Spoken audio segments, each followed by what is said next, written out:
General Bipin Rawat, chief of defence staff, देश के पहले सीडीएस, आखिर उनका मी-17V5 हेलीकॉप्टर क्रैश क्यों हुआ, कैसे हुआ, इसके लिए एक बहुत बड़ी जांच का आदेश हुआ है। Air marshal Manvendra Singh, air officer commanding in chief training command, जो खुद एक बहुत कुशल हेलीकॉप्टर पायलट हैं, वो अब इस प्रश्न का उत्तर तलाशने का प्रयास करेंगे और पहली बार एक तरह से एक ट्राई सर्विसेज जांच का आदेश दिया गया है। यानी इस जांच समिति के सदस्य सेना, नौसेना और वायुसेना, तीनों सेनाओं के नुमाइंदे इस जांच का हिस्सा होंगे। एक बात जो वायुसेना के अधिकारी हमें लगातार बता रहे हैं वो ये है कि मी-17V5 ये बहुत ही सुरक्षित हेलीकॉप्टर है, ट्विन इंजन हेलीकॉप्टर है, यानी इसमें 2 इंजन हैं, इतने पावरफुल इंजन है कि एक इंजन के सहारे भी हेलीकॉप्टर उड़ने में सक्षम है और इसमें तो 2 इंजन है। फिर यह दुर्घटनाग्रस्त कैसे हुआ?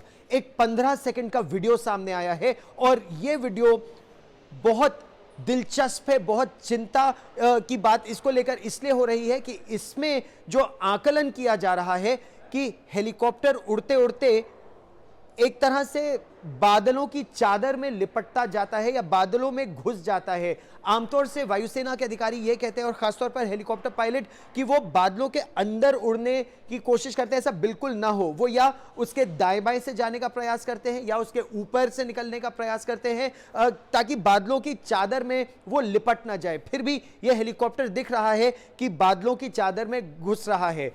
जो फ्लाइट पाथ इस हेलीकॉप्टर ने लिया, यानी जब सुलूर एयरबेस से इसने टेक ऑफ किया तो इसने सुलूर एयरबेस को इन्फॉर्म किया कि अब हम यहां से निकल रहे हैं। रक्षा मंत्री राजनाथ सिंह ने संसद को बताया कि ये 11:48 पर इसने टेक ऑफ किया, 12:15 पर इसे लैंड करना था। 12:08 के आसपास संपर्क टूट गया। वो संपर्क क्यों टूटा?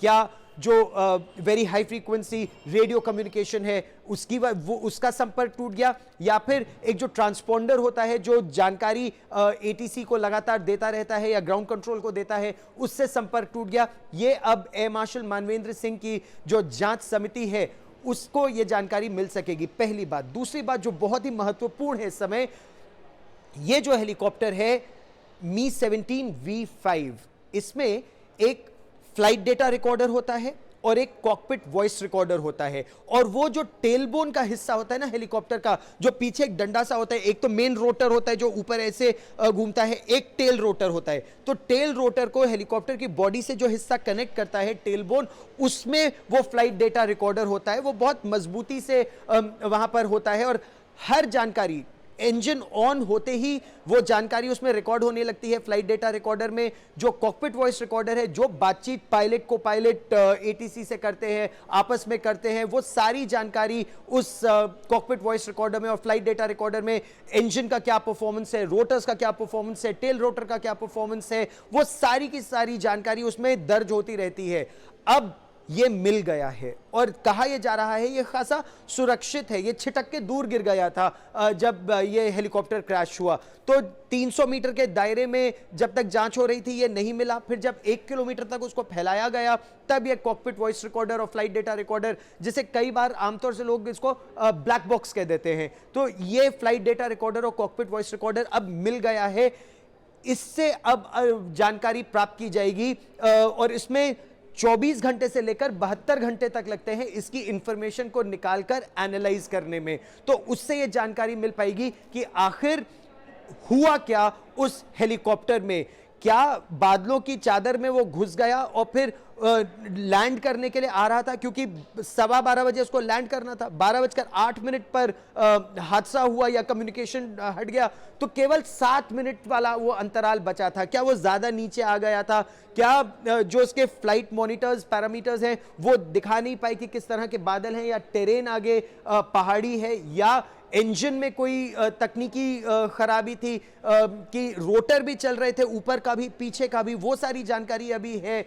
अब आकलन किया जाएगा, एक्सपर्ट से बात की जाएगी, खुद इतने अनुभवी हेलीकॉप्टर पायलट है। अच्छा, मी-17 हेलीकॉप्टर, खासतौर पर V5, कारगिल की लड़ाई के बाद इसकी आवश्यकता पड़ी थी कि आपको एक ताकतवर हेलीकॉप्टर चाहिए था, इंजन थ्रस्ट, इंजन पावर जिसमें हो कि सियाचिन की ऊंचाइयां हो या उत्तर पूर्व का इलाका हो, लद्दाख का इलाका हो, आपको अगर साजो सामान और सिपाहियों को जल्दी से एक जगह से दूसरी जगह ले जाना है तो इस तरह के हेलीकॉप्टर काम आते हैं।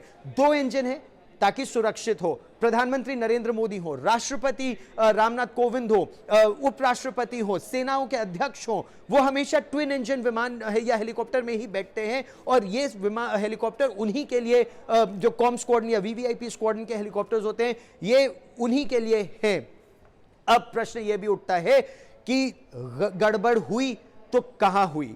अब जो जांच समिति है वो हर पैमाने का आकलन करेगी। यह हेलीकॉप्टर कहां खड़ा था, इसकी सर्विसिंग कब हुई थी, सर्विसिंग किसने की थी, पायलट को पायलट दोनों बेहद अनुभवी, एक तो कमांडिंग ऑफिसर ही है उस हेलीकॉप्टर यूनिट के, तो उनसे ज्यादा अनुभव तो उस यूनिट में किसी और को है ही नहीं। दोनों ही मास्टर ग्रीन, यानी उनके पास उड़ान के कई तमाम घंटे अनुभव है उनके पास। तो उनकी क्या ट्रेनिंग रही, उनके क्या अनुभव रहे, सर्विसिंग किसने की, सुरक्षा की जिम्मेदारी किसकी थी हेलीकॉप्टर की, सर्विसिंग जब हुई तो कौन कौन लोग उसमें शामिल थे, कौन कौन से गरुड़ कमांडो पैरामीटर सिक्योरिटी में थे, ये सारी जानकारी अब ये कोर्ट ऑफ इंक्वायरी जुटाएगी। प्रारंभिक जानकारी 72 घंटे के अंदर आ जाएगी वायुसेना के पास, सरकार के पास। जनता तक वो इसे साझा तब तक नहीं करेंगे जब तक विस्तृत जानकारी ना आ जाए, और जरूरत पड़ने पर जो OEM यानी ओरिजिनल इक्विपमेंट मैन्युफैक्चरर है उसको भी बुलाया जा सकता है अगर उसकी आवश्यकता पड़े। पहली बात। दूसरी बात,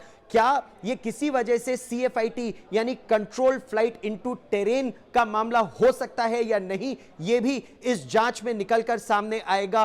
पुराने क्रैशेस के आधार पर भी आकलन किया जाएगा। तो अब इस पूरे घटनाक्रम को आगे बढ़ाने के लिए एयर मार्शल मानवेंद्र सिंह की जो जांच समिति है वो अब क्रैश साइट से सारे सबूत इकट्ठा करेंगे, उनको पीस टुगेदर करेंगे और तब किसी निष्कर्ष पर पहुंचेंगे ताकि इस हादसे के बारे में पता चल सके और अगर जरूरत पड़ी तो वो कदम उठाए जा सके ताकि आगे से इस तरह की दुर्घटना कभी ना हो।